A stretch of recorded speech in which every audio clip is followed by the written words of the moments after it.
Olá, tudo bem com vocês? Meu nome é Fernando, eu fui testemunha de Jeová durante grande parte da minha vida e, na realidade, eu comecei com as testemunhas de Jeová muito cedo, né? Desde que eu era criança, meus pais já eram estudantes, né? Então eu sempre estive envolvido, eu ia no campo com os meus pais. Eles se batizaram quando eu ainda era criança, né? Então eu sempre estive envolvido, mesmo bem pequeno, e participava, comentava nas reuniões, né? Fiz amizades dentro do Salão do Reino, então minha vida sempre foi rodeada pela organização. Eu comecei estudando o famoso livro Histórias Bíblicas, né? Que eu acho que muita gente conhece. Depois desse livro eu comecei a estudar esse livro aqui, né? O Aprenda do Grande Instrutor, que também é um livro muito conhecido. Depois desse livro eu estudei esse livro aqui, O que a Bíblia realmente ensina. E depois eu estudei um livro que eu não tenho ele aqui agora, que foi o livro... Depois eu estudei mais alguns outros livros, né? O tempo foi passando, eu fui aprendendo o estilo de vida das Testemunhas de Jeová, até que em 2006 eu me tornei publicador, né? Aquela empolgação de se tornar publicador, né? De poder sair no campo, colocar as publicações. E eu fui crescendo na organização, até que em 2008 eu resolvi me batizar, né? Me candidatei ao batismo, dei meu nome para o batismo. Quando eu tinha 13 anos de idade, eu fui batizado, né? E depois disso eu fui crescendo dentro da organização, fui adquirindo privilégios, participando nas atividades do Salão do Reino, né? E servi como pioneiro também por um tempo. E sempre fui apoiado pela minha família, né? Éramos muito unidos, né? A gente se ajudava em todas as atividades do reino, né? Como eles dizem. Eu sempre tive questões, assim, de ensinamentos que eu não entendia completamente, né? Mas eu não criava caso, eu não questionava, né? Não levava pra frente porque os irmãos diziam que se existem coisas que a gente não entende e que a organização não explica, é porque a gente não tem que entender mesmo e que eles não têm que explicar mesmo, né? A ideia que eles colocam é essa. Se a gente tem certas dúvidas, Satanás coloca na nossa cabeça para fazer a gente tropeçar. Essa é a ideia que eles colocam na nossa cabeça. Enfim, eu fiquei ativo até 2012 na organização, né? 2012 começou a surgir muita questão de escola, trabalho na minha vida. Aí aos poucos eu fui me afastando da organização, né? A minha família também. Em 2013, ninguém daqui de casa não ia no Salão do Reino mais. Eu tenho mais duas irmãs, né, que também se batizaram nessa época. A gente foi se desviando das regras do Salão do Reino, né? Até que em 2014, infelizmente meus pais acabaram se separando e eu e minhas irmãs também, a gente se desviou do que a gente aprendeu no Salão do Reino. E foi seguido o protocolo do Salão do Reino, né? Foi marcado comissão judicativa com cada um de nós, na sequência, uma semana após outra, cada um de nós foi desassociado. Primeiro minha irmã, depois eu, depois minha outra irmã, meu pai, e assim por diante. Todos nós. E passou algum tempo, né, 1 ano, 2 anos, e a minha irmã e eu resolvemos voltar, né, para a organização. A gente estava decidido a voltar, a gente estava decidido em fazer o que é certo. E, curiosamente, nessa época que a gente resolveu voltar, a gente estava cheio de dúvida sobre a organização, cheio de dúvida inclusive sobre Deus, né? Sobre Deus, confesso, naquela época. Mas, por mais que a gente estivesse com dúvida, a gente resolveu contatar um ancião, né? E avisar que a gente estava disposto a voltar para o Salão do Reino, para ele dar um apoio para a gente, né? Com marcação de cadeiras e tudo mais.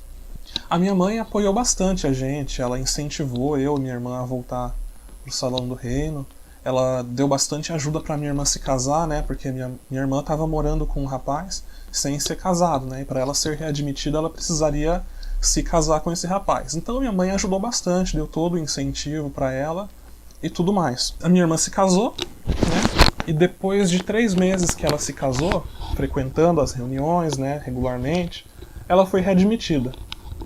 E foi aí que tudo começou. Depois que ela foi readmitida, eu finalmente conheci a verdade sobre a verdade. A minha irmã e eu morávamos na mesma casa, né? Que era dos nossos pais. E então eu pude ver por fora o seu comportamento, sabe? O comportamento dela como TJ. Ela cortou relações com a minha mãe, não falava com a minha mãe, porque minha mãe era desassociada, não falava com meu pai, não falava com a minha outra irmã. E isso foi mexendo um pouco comigo, sabe? Porque eu sempre aprendi, sempre cresci aprendendo que com pessoas da mesma família as relações poderiam continuar, as relações sociais. Apenas cortaríamos as relações espirituais. Foi o que eu aprendi na organização durante toda a minha vida. A minha mãe sofreu demais com esse corte de relações. A minha irmã não visitava de jeito nenhum. E essa questão foi mexendo um pouco comigo, porque eu ficava muito triste com isso. Porque eu achava que isso não batia com os ensinamentos de Cristo, né? Porque Jesus ensinou amor. Não ensinou a discriminar ninguém, não ensinou a excluir ninguém da família, a excluir ninguém da família, não ensinou você a discriminar ninguém, né? Jesus ensinou amor completamente. Mesmo assim, eu ainda acreditava, eu ainda confiava na organização, achava que era a organização de Deus realmente, né? Porque a lavagem cerebral é tão grande que enfim. Depois que minha irmã foi readmitida, ela começou a estudar com um grupo de irmãos que vinham semanalmente aqui na minha casa, né? Pra estudar a Bíblia, né? Pra estudar especialmente esse pequeno livrinho aqui, né? Esse famoso livro aqui, Mantenha-se no Amor de Deus. E eu tenho na minha cabeça que foi nesse livro que minha irmã aprendeu a ser uma pessoa fria de verdade. Depois eu vou mostrar um trecho ali para explicar por que eu tô falando isso. Então, ela estudava com essas pessoas e o comportamento dessas pessoas mexeu muito comigo, mexeu bastante comigo também. Porque eram pessoas frias, você sabe? Eram pessoas frias, tá entendendo? Tinham vezes que eu tava em casa, que essas pessoas chegavam aqui, e eu tenho uma cachorrinha aqui em casa. E essas pessoas chegavam na minha casa, brincavam com a minha cachorra e passavam reto por mim. Você tá me entendendo? Imagina a situação, alguém chegando na sua casa, brincando com o seu cachorro e não olha na tua cara, passa reto por você como se você fosse um ninguém. Isso me incomodava demais. Mas eu aceitava. Teve um dia que a minha irmã estava falando sobre essa questão de não falar com a minha mãe e tudo mais. Eu vou tentar falar com as mesmas palavras que ela falou. Ela disse que às vezes sentia saudade da minha mãe, mas que Jeová endurecia o coração da pessoa para não se desviar. Aí eu não suportei mais. Eu falei, não, isso não pode ser verdade. Isso não pode ser verdade. A Bíblia diz que o maior sentimento de todos é o amor. O amor é a mensagem central da Bíblia. Como que uma organização pode ensinar que Jeová endurece o coração dos outros? Não, isso não pode ser verdade. Coincidentemente, nessa época, eu me deparei com uma notícia num jornal da internet. Que uma filha não foi visitar uma mãe morrendo de câncer no hospital, porque a mãe era desassociada. Aquilo, eu tive uma sensação horrível. Eu me coloquei no lugar daquela pessoa com... Enfim, foi horrível ver aquilo, foi horrível. E depois disso eu comecei a pesquisar.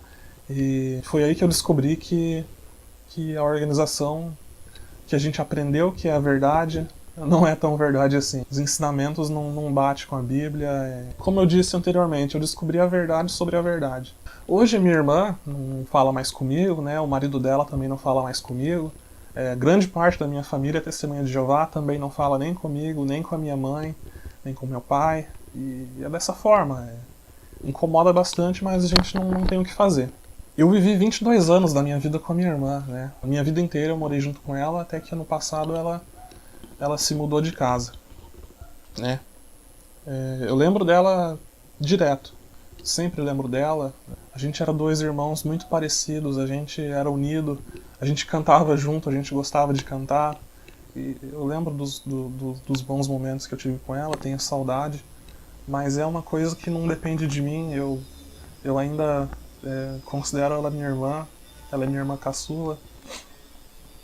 Até que veio um grupo de pessoas e simplesmente lavou a cabeça dela. Eu não reconheço mais ela, parece outra pessoa. Eu não quero ficar falando mal de Testemunha de Jeová, não quero ficar falando mal deles.